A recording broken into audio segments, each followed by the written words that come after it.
Nestled in the heart of Pennsylvania's coal country, the town of Centralia once thrived as a bustling community of miners and their families.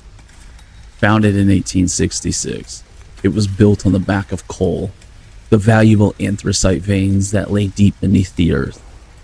For nearly a century, the rumble of coal cars and sounds of pickaxes echoed throughout the valley.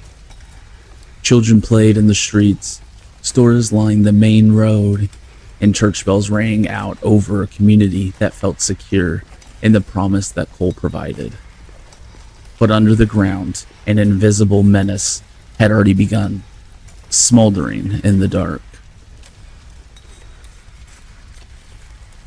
The story of Centralia's undoing began in May 1962 with a seemingly routine task.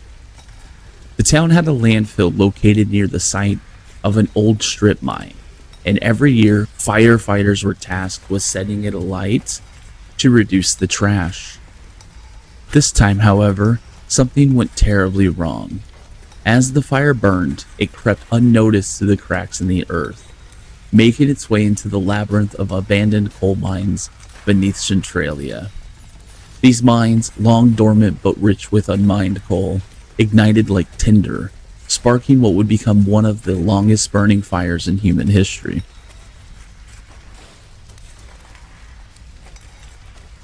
At first, few noticed. The fire smoldered beneath the town, quietly feeding on the veins of anthracite coal. But slowly, signs of the disaster began to emerge. Small wisps of smoke arose from the cracks in the ground, unnoticed at first, then more frequent. The smell of sulfur hung in the air, a faint whisper of the inferno below. By the late 1960s, residents were growing uneasy. Basements and homes near the mines began to fill with carbon monoxide, making people sick.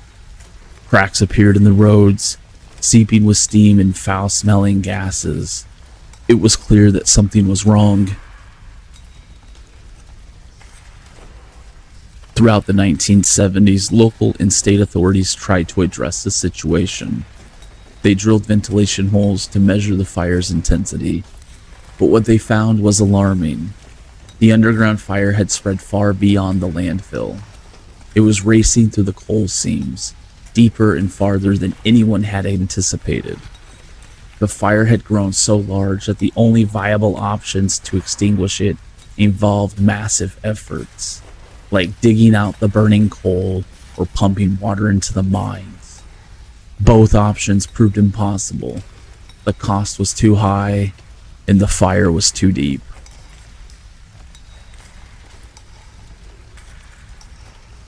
Each failed attempt to stop the fire only strengthened its grip on Centralia, and by the early 1980s, it was clear that the town's fate was sealed. As the ground beneath Centralia heated up, sinkholes opened without warning, swallowing trees, homes, and anything in their path. One terrifying day in 1981, a 12-year-old boy named Todd Dombowski was playing in his backyard when the earth suddenly gave way. He slipped into a sinkhole that opened right beneath his feet, a hot plume of smoke billowing out from below. Todd clung desperately to an exposed tree root and was pulled to safety by his cousin. But the message was clear.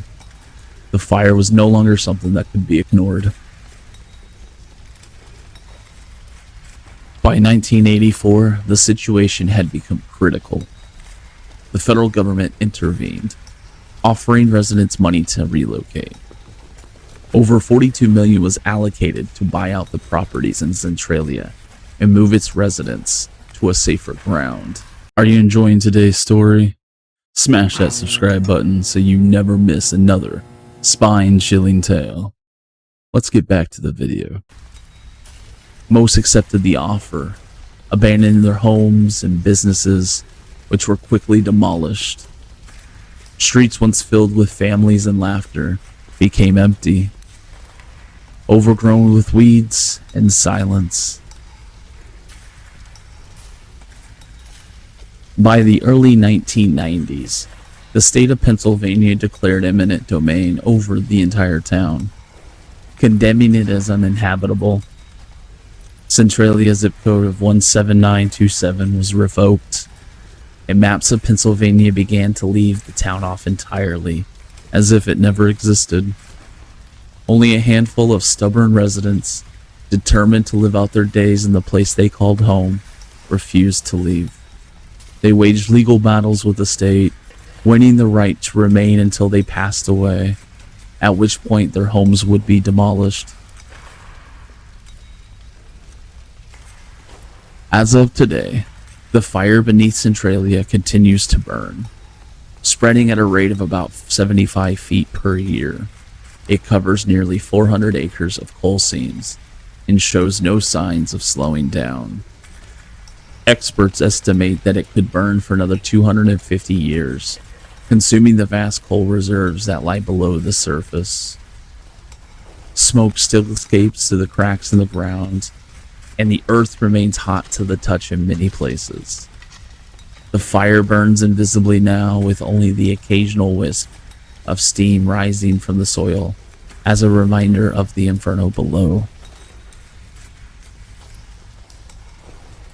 Visitors to Centralia find a landscape frozen in time, almost apocalyptic. Trees grow where houses once stood, and the roads are eerily empty.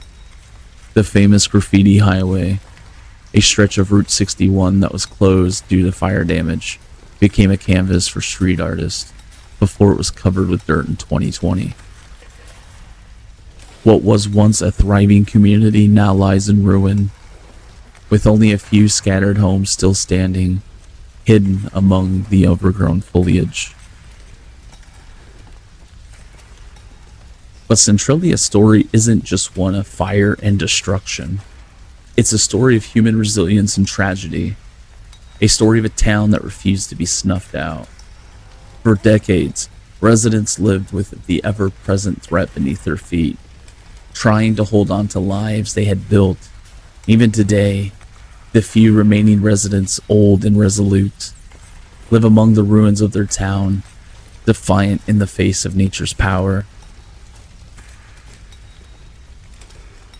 Centralia's fire has inspired a range of cultural references, from books to movies to the famous Silent Hill video game series. Its eerie landscape, shrouded in smoke and mystery, has made it a destination for urban explorers, paranormal enthusiasts, and those fascinated by the macabre. But for those who once called it home, Centralia is more than a curiosity.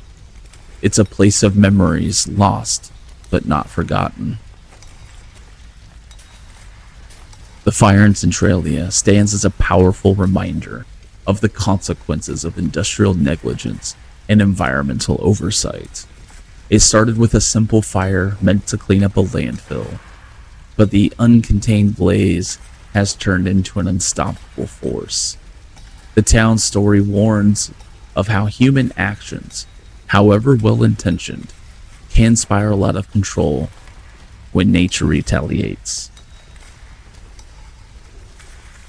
As the coal burns deep beneath the earth, Centralia slowly fades from memory.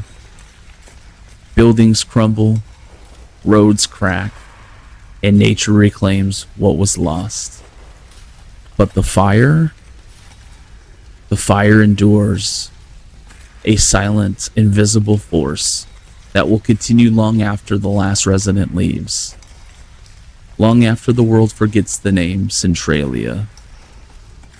And so, the town continues to burn, lost, but never truly gone. Thanks for watching.